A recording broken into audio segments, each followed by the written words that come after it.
Hello, everybody. My name is Dratnos, and today we have class tuning incoming here on June 27th in North America, 28th in Europe. So this is a hotfix coming before the patch, and it's class balance. So we have Blood Decay, all damaging abilities increased by 6.5%. So after the previous 8% damage buff, I think, to this spec, they're taking another all abilities buff. I think this is probably still good. Probably good to keep buffing Blood Decay. May still need some more after this, but, keep doing some nice big buffs, and eventually it'll be good. So I like to see that. I think this is a good target for this. Havoc Demon Hunter is seeing 15% increases to Chaos Strike, Annihilation, Auto Attack, Demon Blades, Demon Bite, Fell Blade, all these abilities. I'm going to zoom in a little bit so you guys can see a little better what's happening here. But yeah, this is quite a big single target increase for Havoc. Chaos Strike and Annihilation are a lot of their damage. Auto Attacks are a moderate amount of their damage. The other stuff is not a lot of their damage, but still, nice single target buff. None of this increases their AoE damage, so they're not looking to amp up Havoc on that, but the single target is getting a nice buff here. Feral Druid, 3% on all damaging abilities. I think some single target buffs were warranted here, potentially, rather than a aura buff for Feral, but still, better than nothing. Hunter, Beast Mastery is getting 10% on Kill Shot, which doesn't apply to PvP combat. The other changes listed so far do. And Marksmanship is getting Aim Shot, Kill Shot, and Rapid Fire 10%. The Kill Shot damage increase does not apply to PvP combat, but the other ones do. So some small buffs to BM and MM. Survival being left untouched. Survival's already pretty good, though. I'm not surprised to see this coming in here. I think these are specs that deserve a little buff. I know Hunter's in a weird spot where the damage isn't that bad, but it doesn't bring utility to a raid comp usually. And these specs in particular, you don't see a lot of people using them in dungeons either. People are playing them in dungeons because they're BM or MM mains, but you don't see people choosing BM or MM hunters as an M plus character this season, or like for their push comps. Those are things that are not happening, so nice to see some buffs here, although notably, this is mostly single target damage, especially for BM. I guess on the MM side of things, the way their trick shots works, I think this is some AoE as well, although I'm not 100% sure. Windwalker Monk, all damaging abilities increased by 3%. Okay. I think Windwalker needs some more buffs that have that doesn't apply to PvP combat text, probably. I think that's the reason they're not buffing it more. But I do think this spec needs a little bit more than 3% on the single target side of things. Priest, Shadow. Developers' notes. Shadow has been overperforming in AoE environments. They've been seeing Dratnos Sermon busting up the meters at eye level 420. We're bringing down some of its sources of AoE and increasing the damage of some direct damage to offset this in single target.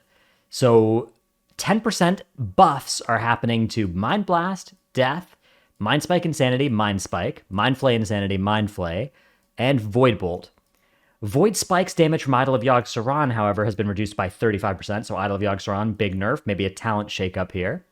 And Psychic Link has also been nerfed from 30 to 25% damage share, which is a huge AoE nerf as well. Although you get some of that back from the direct damage abilities being largely buffed by 10%, so spec is probably still good. But this is a lot. This is a big AoE nerf, and single target. I suspect this is roughly going to offset the other stuff, and you're going to see it plus or minus a few percent on single target. Holy Priests. Holy Priests have continued to trail behind other healers in DPS output, so we're increasing the damage of a variety of spells to bring them more into line. This is good, although I do think their raid healing value is maybe a little high, and maybe you could accompany some damage buffs with some nerfs to those sorts of things, but Holy Fire damage has been increased by 10%. Smite's damage has been increased by 15%. Chastise's damage has been increased by 35%. And Death's damage has been increased by 25%. So some good buffs to Holy damage. Resto Shaman, 2-set is getting increased by 40%. And 4-set has been buffed to 8 seconds from 6. Which my understanding of the Resto Shaman set is that the healing number is already pretty good. It's like the where it gets targeted that is maybe the criticism of it, but still, nice to see some adjustment here. And then Prot Warrior, I love this buff. Defensive stance increased to 20% damage reduction, was 15%. This is actually a reversion of a nerf that came to Prot Warrior at the start of the expansion, they nerfed like all tanks defensiveness by 10%, but Prot Warrior only had 5% base DR in a passive, so they took the other 5% out of D stance. And I think that a good way to make Prot Warrior more balanced and more skill-based is to put more defensive value into D stance so that you have to opt into it and you're either being tanky or damagey, and not both. So I think making D stance more relatively powerful is a good way to do this. So I like this buff a lot. All right, there's some PvP changes here, which we do not look through in these videos, but there are a lot of them. So do go take a look at those if you want, including a stat bonus reduction from Gladiator's Distinction, some changes to balance Resto, Mistweaver, Priest, Sub-Rogue, Shaman, that they want to, reshipping the amount of healing. I don't know. It's all a mystery to me, but you go take a look there. Go take a look in the notes. It'll be in the description below if you want to see the link to this page and you want to look at those PvP changes. There are also some nerfs coming to Mythic Zskarn. We've seen some concerns regarding the difficulty of the Zskarn encounter. That's good. For me, it's less the difficulty per se and more that the fight is annoying and kind of hard. Only kind of hard, but it's annoying and kind of hard. And so given that it's annoying, let's either make it less annoying or less hard. And that's what they're trying to do here. So Dragonfire traps now activate consistently based on Zskarn's location. This is a huge... What does this mean? So right now, the way Zskarn works is that Zskarn activates the 2 nearest traps and then 2 random traps on Mythic every time that the traps are activated. So there's several different things that this line could mean. One is maybe Zskarn is going to activate the 4 closest traps. That would be still pretty manageable. That would be more manageable than otherwise. It would make melee a little bit more cursed, and it would also be pretty bad at the times that Zskarn is in the middle of the room when activating traps, which does happen like twice during the fight pretty often. So that change maybe would be sketchy. Another change could be that it activates the 2 closest ones and the random traps are not activated at all, and so it only activates 2 closest ones per cast. This would be a very large nerf to the encounter that would have the amount of traps that spawn and make the room much, much less hectic.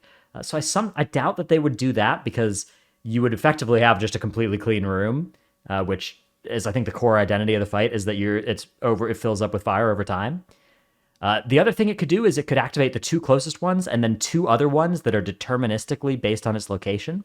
My idea for what this could be is it could be the 2 closest and the 2 farthest traps. I think that would be a pretty good way to deliver this nerf. So if I was making it, that's what I'd be doing. But you could also do the 2 closest ones and then, the two that are exactly 30 yards away or the 2 that are closest to 30 yards away, something like that. 2 outer ones that are 40 yards away or 5 traps away or something. Like those could be kind of code that you'd write in. But I think 2 closest, 2 furthest is what I would, if I was told that I had to decide what this means, that would be how I would do it. Second best answer, though, would just be 2 closest and just nuke the fight's difficulty. Elimination Protocol's damage has been reduced by 20%, and the damage amp has been reduced to 300% from 500%. This means that if you get hit by Elimination Protocol, either 2 in the same set or 1 and then 1 in the next set, instead of getting 1 shot, you're probably going to be able to live with maybe 40% health or something, is what I've seen the math looks like on this. So Elimination Protocol, a lot less lethal on those line shots now, a lot less getting sniped, which is a lot of the deaths you'll see on this fight. So big nerf there. And then salvage parts duration has been increased to 120 from 60 seconds. So you can hold on to a disarm a little bit longer. Not a huge nerf to the difficulty of the fight there. 60 seconds is already enough if you were gaming it. The hard part of that was having somebody who knew what to do with the traps or with the parts and when to pick them up and where to disarm, rather than actually, like 60 seconds plus the 30 that the corpse was down was more than enough before. But this is going to make it even less likely that you accidentally despawn a salvage parts by having it expire on somebody. So a nice nerf here. Most of the difficulty reduction is going to land on this Elimination Protocol change, although depending on how this Dragonfire Traps thing is implemented, that could be a huge nerf to difficulty, or potentially even something that makes melee a little bit more cursed on this fight. If it is the 4 closest ones, then it will be very important to move the boss quickly for the melee. That's it for our changes this week. That's the end of our little hotfixes video. My overall impression is good class balance changes. Nice to see, again, frequent medium-sized tuning. Very good. Nerfs to Zskarn. Very good. You can make arguments that the tier's too easy. I would make that argument probably. Magmarak should have been harder, whatever. Zskarn should have been different. But that's not the world we live in. We live in this world, and the best thing to do when you have a boss like Zskarn is to make it less bad. And this change, I think, will do that, again, depending on how this is implemented. Final thing I'm going to leave you with. Thanks for watching. I'll see you in the next one, but take a look at this cool caster staff coming from Dawn of the Infinite that's just been data mined as well. It's already been data mined, but here's the effect, or the look of it, too. So a cool new staff you'll be able to pick up. There's all the different recolors of it from the Mega Dungeon. All right, that's it for the video. TY, remember to sub and stuff. Subscribe. I need 100,000 subscribers very badly. Then I got a plaque. So, yeah, do that. All right, TY. See you in the next one. Bye.